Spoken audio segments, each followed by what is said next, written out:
Hello, and welcome to Iacon Underground Radio for the week of September 4th, 2019. I'm Jen. And I'm David. And we are going to try to keep things short and sweet, which is a thing we always say immediately before hour-long episodes and or spending 3 hours talking about Transformers the movie.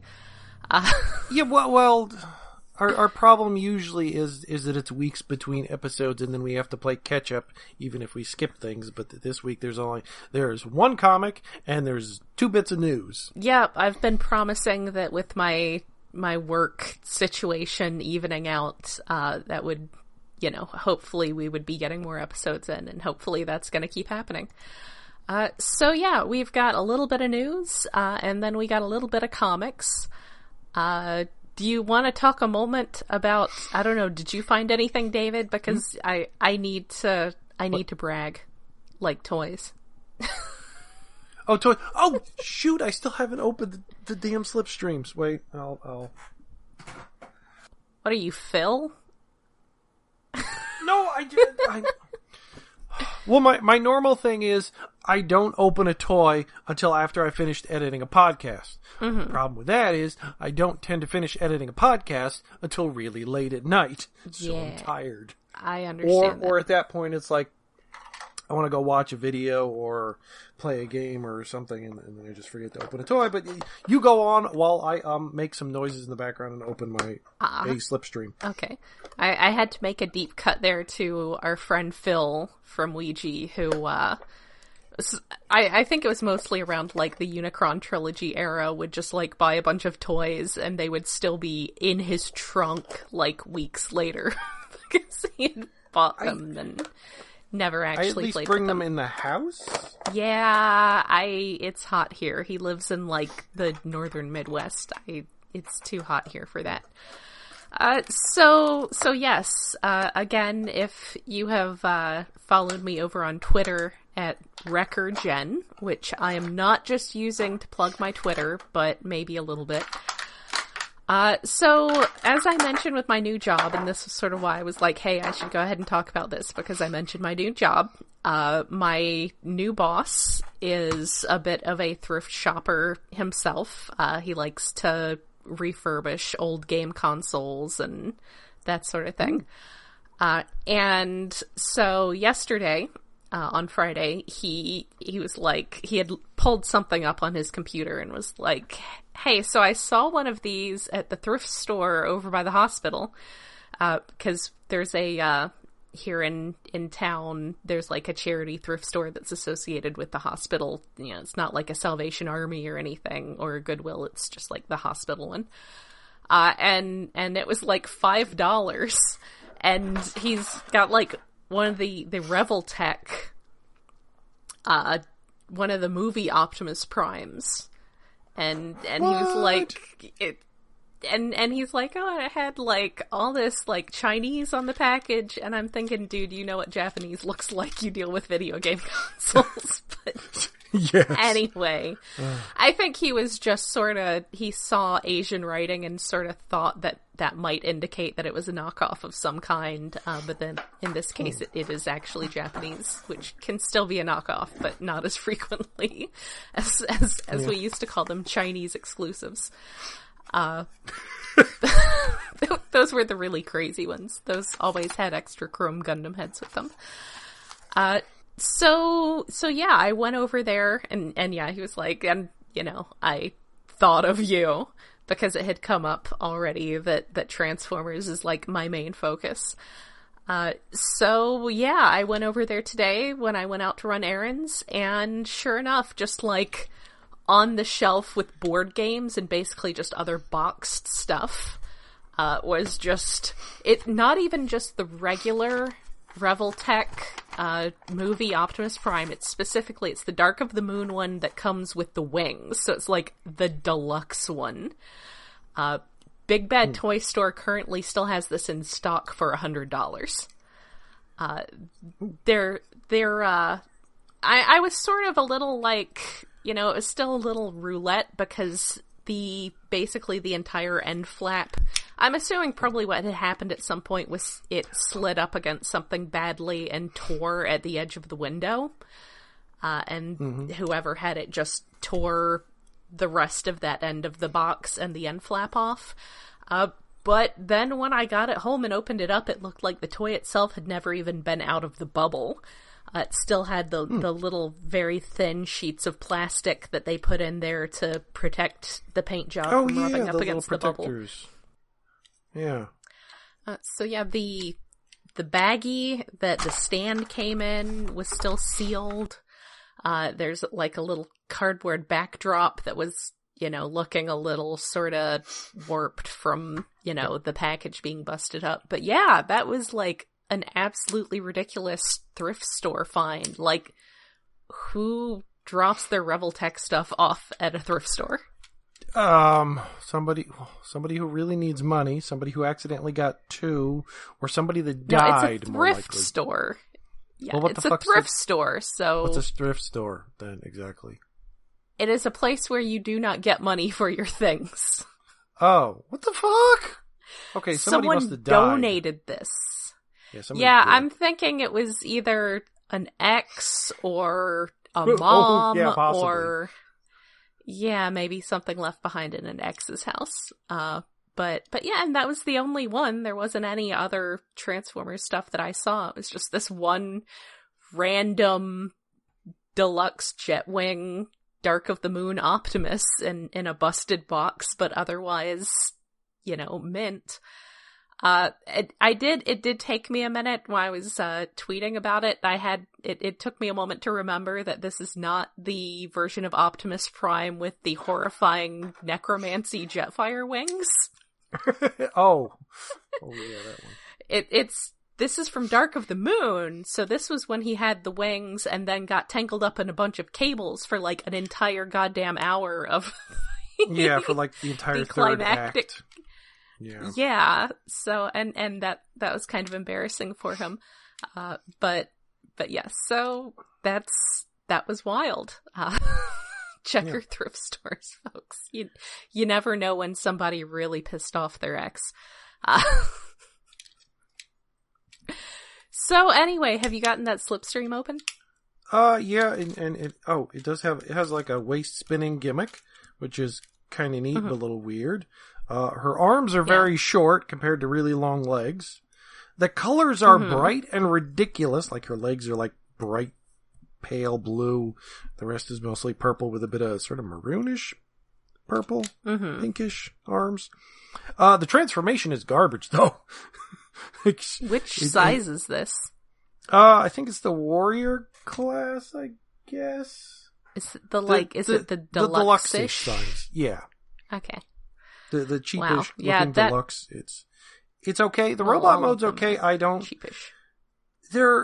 There's hinges on the wings that sort of you can spring them out to reveal more of the wing, but it serves no purpose in either mode, and it doesn't stay out. So I don't know why that's even there. Why it isn't more solid plastic? I don't get that. Unless it's supposed to come out when she's spinning, but it's a Slipstream toy. I finally have one. It's serviceable. She can stand in the background. Yeah.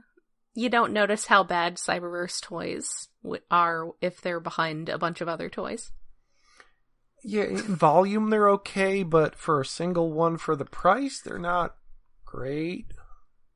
Yeah, I think it was actually Greg Sepelak was talking about finding some new Cyberverse stuff that hadn't been, that wasn't in the system. And basically the people at the cash register just decided this $15 retail price toy appeared to be worth about $6. And I think that. Well, the last time when I think it was that time when I got the Slipstreams, I also got the little Scraplet, and he wasn't in the system, and I didn't remember the price, so I guess I don't know, $5. Apparently, he's actually $8. It's too much. Yeah, it kind of well. He's a more entertaining toy than Slipstream is, but he's also like a little scraplet, and if I ever see more, I'm going to buy them to army build them, but I'm not going out of my way to do that. Yes.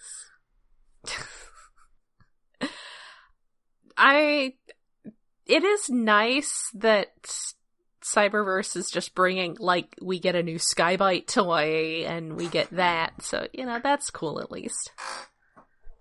Yeah, it's kind of wacky. I did also get Cheetor and the Battleship. Yes! I haven't opened it yet. That's after this. It's ridiculous because, well, I saw... A few weeks ago, I saw what I thought was that, and I didn't pick it up. But it turns out there's a Bumblebee with a battleship, too, which I didn't realize. Oh, okay. Well, Bumblebee can breathe... Well, he can operate underwater.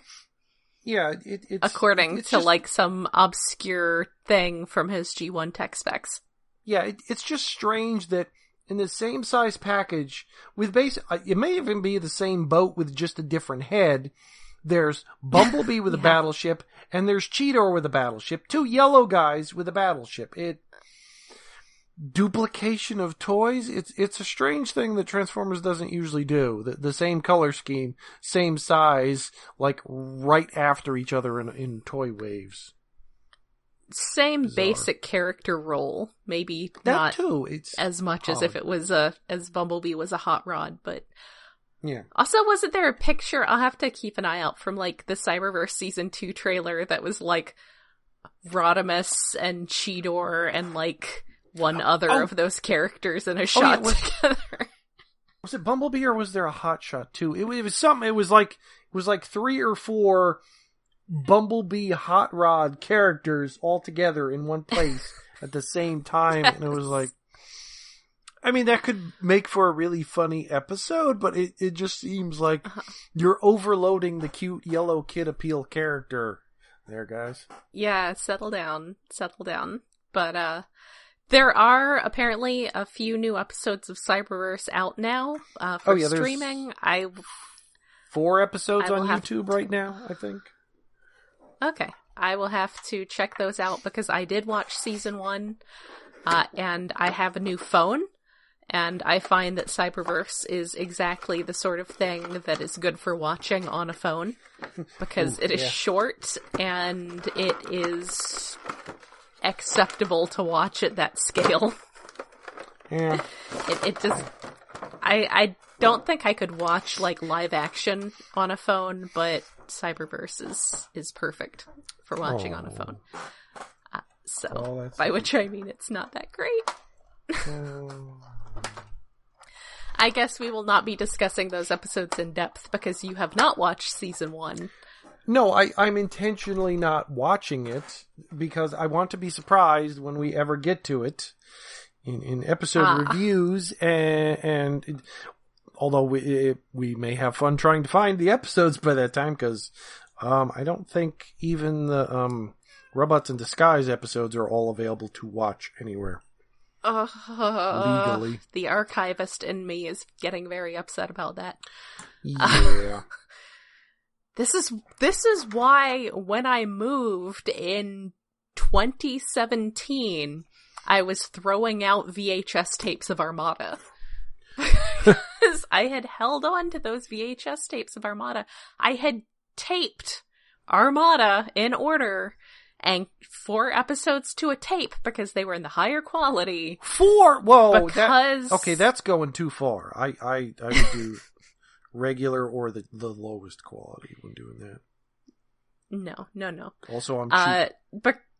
Because I was concerned when it came out that it was not, going to get a DVD release because we hadn't yet gotten to the point where just everything, where you can get GoBots. So yeah, this is why I freak out about trying to keep copies of stuff and why this whole ephemeral streaming thing is so worrying. Yeah, I guess it's not as worrying as broadcast TV in the 80s, but still. No, it's not as bad, but there are things like, what were the Power Core Combiners? There were little animated shorts when those guys were around. I don't know where the hell those episodes are. They were only like 3 minutes long or something, but there were a few episodes of that, and they're somewhere. I'm gonna have to scribble. I'm making myself a note and then immediately forgetting it. That when and if Aaron Archer shows up at TFCon DC, I'm gonna ask him about those. I don't know. Maybe he's got them on a burn to a CD somewhere. Anyway, or not. So yeah, that's toys. There are a couple exciting toy things. Hasbro's magical Unicron has been, they have extended the deadline on him, which I have to say, it does help for budgeting for a lot of people. In my case, it does not make my prospective future apartment any larger. So no. I'm probably still gonna have to pass. But like, yes, he is. There was a couple of weird days there where, like, we recorded, and then, like, it was like 2 days later that for like at least a few hours during the day, like, it had been up to like 3,500 or something, and then it shot down to 1,700. What? For a while? I didn't see that. It went down to 1,700 for a bit. I did not see that. It came back, which is surprising because I'm extremely online at my new job. No, well, I guess you weren't online that day. I forget what day that was, but it was in Discord. It came up. Maybe it shot down to 1,700. Maybe I was asleep. And then eventually it came back, and then it chunked up to like 4,000, and it was slowly inching up to 5,000, which still was not the 8,000 it's supposed to get. And then like 2 or 3 days before it was supposed to run out, it got boosted another 36 days. So now it's running until, I guess, the end of September. Just a little into October. Yeah, I guess the first week of October.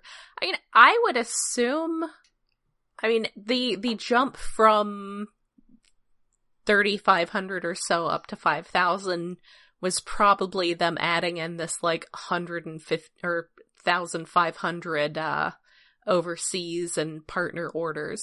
It sounds to me like someone screwed up the code somewhere when they were updating that. Yeah, when it went down to 1,700. Yes, that's what I thought, because I think it was like that for 4 hours or maybe 6 hours. But it seemed like 1,500 was subtracted, then it came back later, and it was back to what it should have been. That's some bad coding there. Come on. What actually is it specifically right now as we're recording many days before this actually comes out? As we are recording this on Saturday night, it is at 5,604 backers. Okay, so it's still inching up there, but not going that high. I feel like giving it another month, and this is something that I've heard people talking about on other Transformers podcasts, that part of the problem with it was not necessarily so much that he's $600, it's that you were expected to commit $600 to it within a month. Yeah, so it's a bit of... Yeah, it's like thinking time alone for most of us is like a month. It's like, there's a lot of money. So that's going to give a lot more people time, like a couple extra paychecks to save for it, basically. Yeah. So I think that actually does give it more of a fighting chance. And that would make me happy because, as I've said, I want it to happen. Yes. I want it to exist in the world. I just don't need it taking up space in my apartment. So I think it was David Willis on Twitter was commenting about how, like, some of the project paperwork they had put out showed that he was like at least a foot deep, like from front to back. And he pointed out that the popular Billy bookshelves from IKEA are only 11 inches deep. Yes. Because it was a whole thing, but like people were talking about, like, he's only, like 2 or 3 inches taller than the Fortress Maximus. Yes, taller. He's also like 6 inches deeper and has giant wings. Like he's going to take up a he's lot more extremely space. wide. Yeah, and I mean, I have my Fortress Maximus, like, slightly out of arm's reach from my desk here, and yeah, I mean, he's tall, but he's, you know, he's got a dude build. He doesn't have a giant space god build. Yeah. Oh, there were he doesn't have a massive actual... space devil build. There were other actual updates to the Unicron they revealed. He comes with an itty-bitty, like, unposable Galvatron figure he can swallow. Yes. At least I assume he can hold it in his fingers. I don't know if it fits in his mouth so well. That was pretty exciting. His mouth has a tongue in it. Yeah. And there was a swappable chin where it has the swappable chin where he has the proper pointed two-spiked beard thingy like he should have. Yeah, I guess because maybe, I don't know if they meant that from the beginning or if enough people were annoyed by his chin. I would guess enough people were annoyed. Yeah. Because maybe they had the idea, but it's like, it's not the proper chin. No. It's like, at least give us that. No. So he's looking better? The tiny I realize this is probably just like something that they just pulled out of their 3D printer in a hurry, but the tiny Galvatron looks terrible, but, you know. Yeah, because I think it was the, it's a weird recent mold. It didn't look like G1 Galvatron. Right. I mean, I don't know if they're making like I said, it looked like something that they threw in their 3D printer in a hurry and may not actually, like, represent the final product. It looked more like just a proof of concept. And you know what? Speaking of tiny, underpainted figures, we could move on to our next news. Which also... Yes, we'll move on to the next news. After minor update, I have opened Cheetor also, and he is so adorable. Aww! See, like, a good He's kitty? got the same problem of, like, Cheetor's shitty leg articulation that doesn't look like actual cat legs. It's just sort of bending with an extra ankle. Robot legs, but he's small, he's adorable. He's surprisingly complex. Mm-hmm. For the arms become arms and legs become legs idea. Right. With a little tail. Oh, with the kitty. I'll have to keep an eye out for him so I can see him and then be like, eh. Well, I don't actually have a Cheetor toy. So this works. Really? Just no Cheetor toy at all? Well, I missed out on the classics one. I have the, okay, technically I have a Cheetor toy. One of the Armada Redecos that was, like, the Predacons were remolded so you could plug Minicons onto them. Mm-hmm. So I have the weird Redeco of that. Mm-hmm. But that's not, was it even called Cheetor? I don't remember. It's a really weird color. Uh-huh. I think I might have sold my original Cheetor when I was selling lots and lots of stuff. I think I might have kept the Transmetal one just because I liked that one a lot as a toy. Though that did remind me of one other little piece of news since we are on the subject of characters who are inexplicably, I guess less inexplicably in Cyberverse, because it makes a whole lot more sense for Drift to be in Cyberverse. But kind of? I guess the other one, I was sort of thinking, I might be tempted to get the Drift, because I don't know, he looks okay. He looks fine, and his model looks fine, and then I'm gonna see him in Target, and he's gonna look like a bad toy that's more expensive than it should be, and then I'm going to not buy him. But versions of Drift you can buy. The Flame Toys, their little model kit versions, they are doing a model kit. They're model kits? They do have, I mean, not the $300 ones. Those aren't model kits. Oh. Or $400 in the case of Tarn. Or Star Saber. But the little $50 ones, or in some cases a little cheaper, are model kits. They do have a an Akane Shinjo one. No, they do have a little Shattered Glass Optimus, but the two that they just announced are number 9 and number 10 are Skywarp, which is predictably just, the Starscream. And they're doing a little model kit version of Drift. And he looks basically just, like more or less the same design as the great big super expensive one. But if you wanted a Drift toy, I guess an additional Drift toy, because I don't know how much man, every time I think about classics, it's one of those things like how anything that happened in the 2000 aughts is like immediately 10 years ago, even if it was like 2002. Yeah. So classics is like that with me. I'm like, what, that original Drift toy, that came out like, 5 years ago? It was a lot longer than 5 years ago. So yeah, if you want to get a Drift, especially if you want to get a very fancy Drift, and you want one that's, like on the opposite end of the actually having any details and feature spectrum from Cyberverse, they have that model kit one coming out. It does not transform, but it's very like, I don't know, it's drifty. It's very drifty. So that is something to keep an eye on. That's something that just got announced.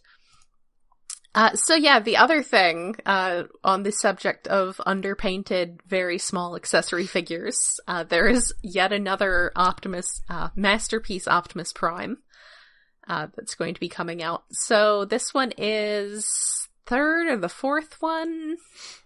I think it's only the third, but it feels like it's the fourth at this point. Yeah, I only ever... Because, like, there were so many redecos of the last version that it just feels like there's been more. Yeah, I just got the first American release of the first one, and that one honestly serves me just fine, except years ago one of my ferrets stripped his tires. So I need to replace his tires. I need to find a junker Masterpiece Optimus Prime to replace his tires. So yes, he comes with little bitty, more or less painted little Spike and Sparkplug and Carly figures. And they look like they can bend enough to sit in his cab. So that's cute. He comes with Sideswipe's jetpack, which is from, the end of the pilot episode when he's like, Sideswipe, give me that backpack that was mentioned in, speaking of random abilities from G1 Tech Specs, Sideswipe's rocket pack. So he's got the rocket pack there. He's got the axe, of course, because he's always got the axe. Is there a reason he comes with a Starscream head? Is it one of those things like a lot of the like Mastermind Creations stuff nowadays will come with an accessory for a previous toy? No, it's because in one episode Starscream was pretending to be Optimus Prime and took the head off. He had Starscream's head on Optimus Prime. Yes, that episode, the one where they shot them into the sun. Oh yeah. It's that one. Okay, I didn't realize it was a reference to that episode, but now. Oh my god. That episode. Wow.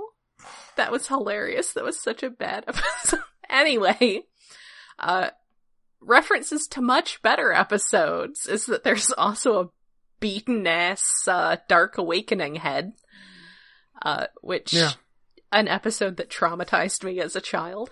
Actually, I feel like it's not quite beaten up enough. It should definitely have, like, more exposed face under the faceplate, and the eye should definitely just be, like, totally broken through to the orb, but yeah, that's cool, if somewhat disturbing.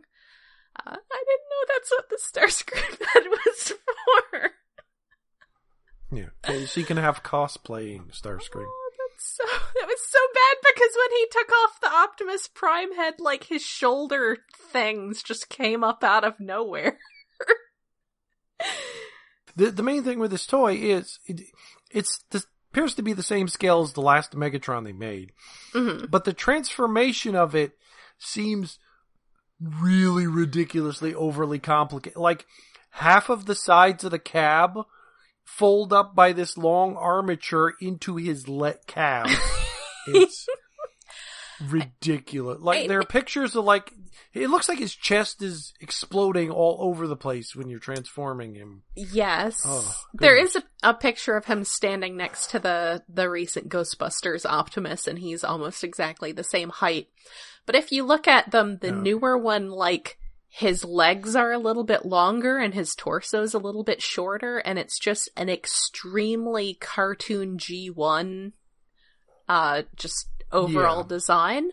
But yes, apparently to get that, they had to do just, like, absolutely absurd engineering. He's definitely a toy. He's gonna be packed in, actually, I guess he is packed in, vehicle mode. So you're going to get him, he's gonna be packed in vehicle mode. Ooh, he comes with roller. Yay! You're gonna always come with a roller. Take him out of the package, you're going to transform him into robot mode, and you're going to put him on the shelf, and you're going to say, God, I'm never gonna do that again. And then you will never transform him again. Some complex transformations can be fun. Like, the first live-action movie Optimus Prime toy, that I guess this is the leader class of that. Like, it was awesome to transform that. It was fun. It was kind of complicated. Mm-hmm. But it's still a long process, and this looks so, like, giant hinges, the sides of the truck. It's too much. Like, what kind of galaxy brain nonsense came up with making part of his cab fold into his leg? I don't know. It's so weird. His chest windows might be real this time, or are they fake? I can't really tell. I don't know. Like, the actual cab of the truck, or just really windows? Because it does look like they're clear. The front cab of the truck windows. They're... I'm gonna say here, I'm looking very closely at the pictures here, and I'm going to say no, just based on details, such as the actual vehicle one having, like, wipers. Windshield wipers. Yeah, the wipers are gone. Unless it folds weird, the wipers are just gone. So, sorry about that. Those are not actually the windows. It's bad enough you have to do that with the windows, and you're also folding everything into his legs. Can't just fold things into his legs. It's not right. It's not where they go. Oh my God. So it just hit me. You were saying that one of the features of this one is that it's going to have voice clips. Yes, he does have voice clips. There's at least a video on. It's like 3 clips of Peter Cullen saying transform and roll out and the usual stuff, and then like 5 clips in Japanese. And Japanese Optimus Prime's voice isn't as impressive as Peter Cullen. Well, I mean, no one's is. Is there a clip of him saying, "I am Optimus Prime"? Of course there is. But I mean specifically in the G2 sound box. Well, you stick the backpack on him and pretend, I guess. I am pretty certain I still have that sound box kicking around somewhere, so I'll just put that on the back of his, or I guess it went on the front of his trailer. But yeah, I mean, he comes with a huge pile of accessories. Like I said, he's got roller, he's got all the stuff that lives in his trailer. Matrix, of course. He actually has a trailer this time, which not every Masterpiece Prime has had. Oh yeah, the last one didn't, I don't think. Yeah, the first one didn't. Oh, the first one did? Oh, right, the first one was a lot bigger, and that's why I didn't have one. Yeah. So yeah, that's definitely a toy. That's a nightmare. It's definitely going to live on a shelf and get posed as a robot and never see truck mode again. Oh, it actually, the Starscream head actually does come with the whatever those intake thingies you would call from the sides of his head. It does! There's one of the pictures. Yeah. Okay, so that alone is almost a selling point, but no, I don't need an Optimus that much. I too really enjoy random animation sort of hacks, I guess, sort of scribbling it in and going, yes, this is good enough. Later being referenced in toy form. It's definitely a toy. So yeah, that's about it for toy and assorted other news. There was a new comic. There was an issue 11 of the ongoing. Some stuff happened. They're getting closer to the inevitable war that we knew was coming from issue 1, so why? Yay! We finally get the reveal, the last page reveal of, oh, it's a Decepticon symbol. Yeah, we saw that coming. I mean, it's predictable and it works. Because like the design of the Ascenticon symbol, you turn it upside down, you smudge it a lot, and oh, it's a Decepticon symbol. It's the design of that is kind of cool, but like angry eyes on it. Oh yeah, Six Shot isn't dead. He was just stabbed near his transformation cog, and I was confused by a lot of the dialogue in this. From when like Megatron's all angry and Shockwave's talking about him. Not confused like from that. Oh, our plan's falling apart and it's your fault. Yeah, well, we kind of had to do it, but like the wordage just felt bizarre. Maybe it's the Britishness of the writing, or was the writer British or Irish? I forget. I think he's Irish. Something. I think he's Irish. Okay, it just the tone just didn't fit like how I. It didn't sound like Frank Welker would say those lines. The wording was very novelistic and not. Well, comic book writing tends to be a little bit more colloquial and dialogue-y, as opposed to bigger words that say too many things. Yeah. That mean nothing. It was, it's bringing us closer to the thing that we always knew was going to happen. It still is just like there's this stuff going on behind the scenes. It doesn't really feel like... I don't know. I don't really get anything from Megatron here other than, like, he's just being a bad guy, you know? He wants power. Yeah, especially in this issue. Power, and he's just gonna do whatever it takes, and in this case, he feels that takes a lot of manipulating things behind the scenes, and there you go. No one is surprised that he orchestrated that attack on himself. Were we? I mean, I guess maybe we were supposed to be, but we were not. Yeah, it's like too obvious of Megatron. It feels like you could have subverted that a little bit, like having more of like Shockwave, like forcing his hand a little bit more, and whatever this I don't entirely understand the barricade shit, because like he didn't kill anybody unless I missed something. Like Quake is more the issue.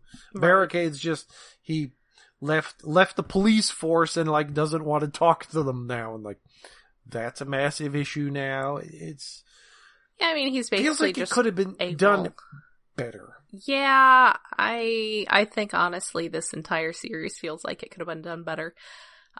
But yeah, and everybody was like, oh, they said Nautica was gonna show up eventually and be like one of these diplomats or something, and it's like she was in a group shot. Yeah, the last panel of last issue, she's on the cover of next issue, and I mean, unless the entire next issue is the last one of the first, well, okay, it's not year because it's double shipping, first 6 months of the series, like, unless it's entirely about her, which would be pointless at this point because, like, we're finishing up the Rise of the Decepticon story. It's why did they bother mentioning that this one character that people care about is going to be in a group shot? She literally does not get a line. Like, especially since you could have mentioned, G-Axis and Acid Storm and Strika are in the last page of this comic. It's like, hey, you could have built up, Strika's back. Oh man, Road Rage is gonna be here. Oh boy, Road Rage. Rage is there, standing behind Nautica, doing even less than her. So yeah, that kind of felt like, I mean, on the other hand, it does sort of fall into that. Like, he's not being terrible, though honestly, angry, vengeful Bumblebee is not a good look ever for Bumblebee. No, because it's a thing they've done before in not Dream, IDW, early stuff. Vengeful Bumblebee, no. Regretful, maybe, but vengeful, no. Yeah. So, Why? I'm not quite yet to the point where it's like, I don't want my favorite characters showing up in this because I don't want them getting ruined by this writer. We're not quite at that level yet, but... No, it's not horrible, it's ultimately pointless so far. Yeah. It still continues to be a placeholder for the license. We have that upcoming, I guess, Galaxies, is it? The anthology book by Livio Raimondelli and some rando startup media guy.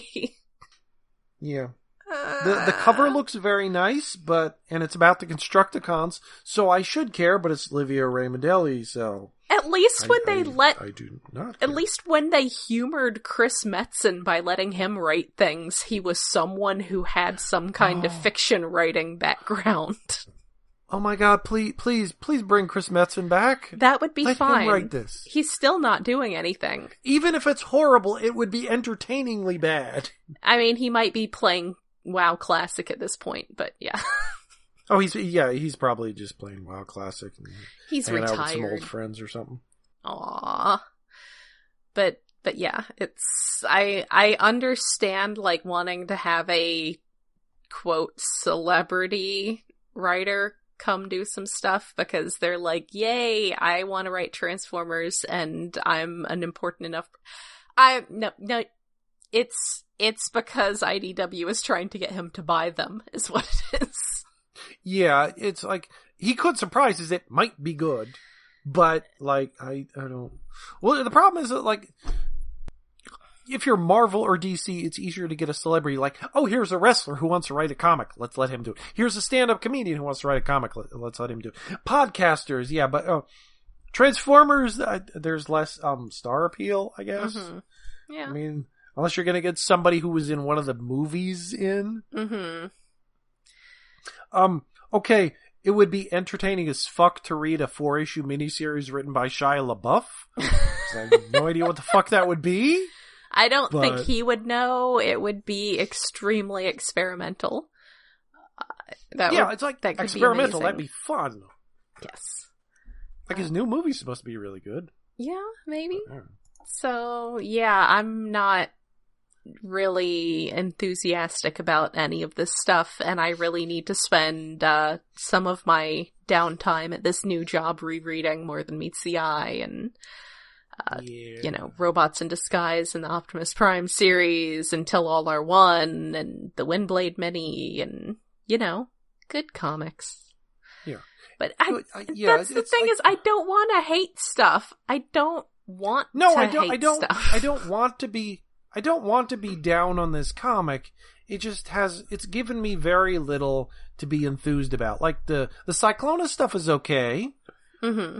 And Flame War showed up, but it's mostly just, other than that Cyclonus bit, which is kind of interesting, that plot and his ghost and whatever the fuck is going on there. Mm-hmm. Everything else is like, oh, I know that character, they're doing a thing. Yep. Oh, there's Quake, he killed a guy. He had a toy recently. Interesting, I guess.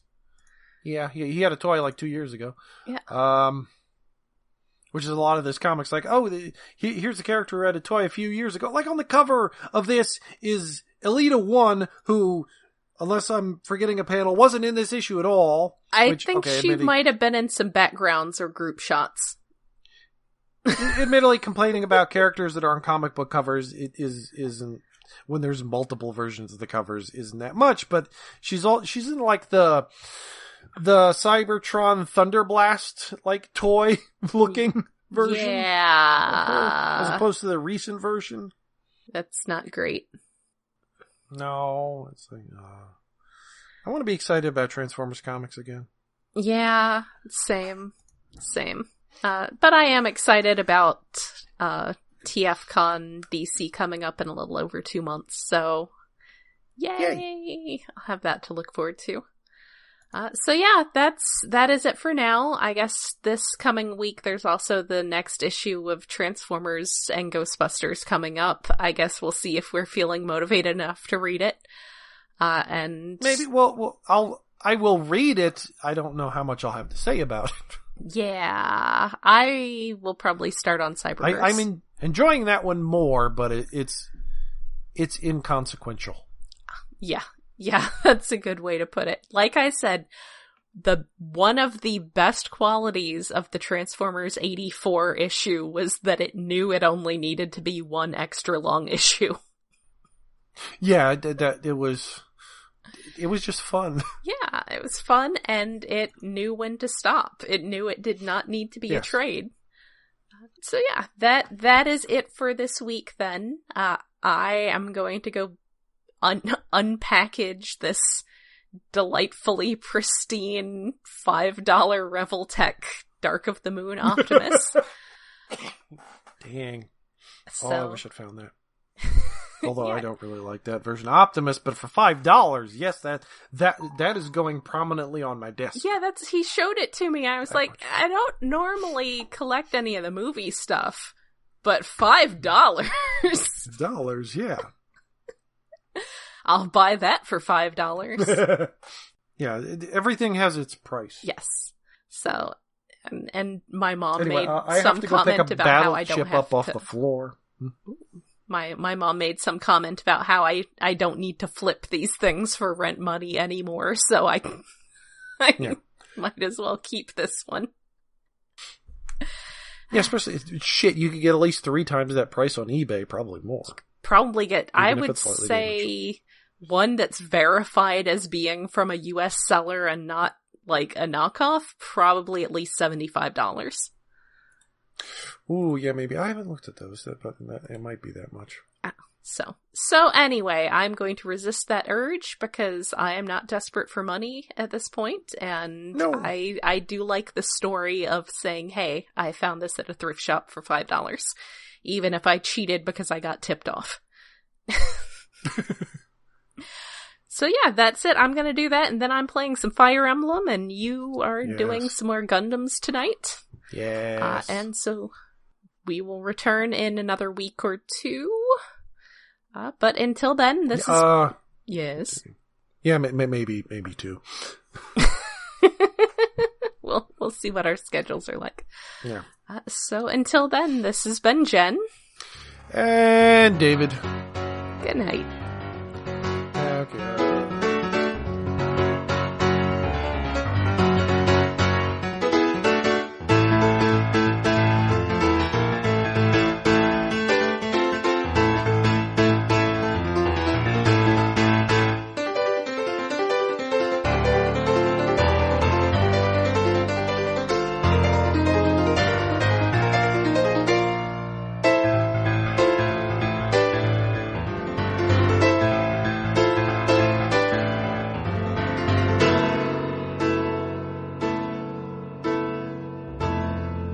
Iacon Underground Radio is hosted by iaconunderground.net. We are listener-supported through Patreon, where you can help us cover the cost of running this show and our other podcast, Stasis Pod, at patreon.com/iaconunderground.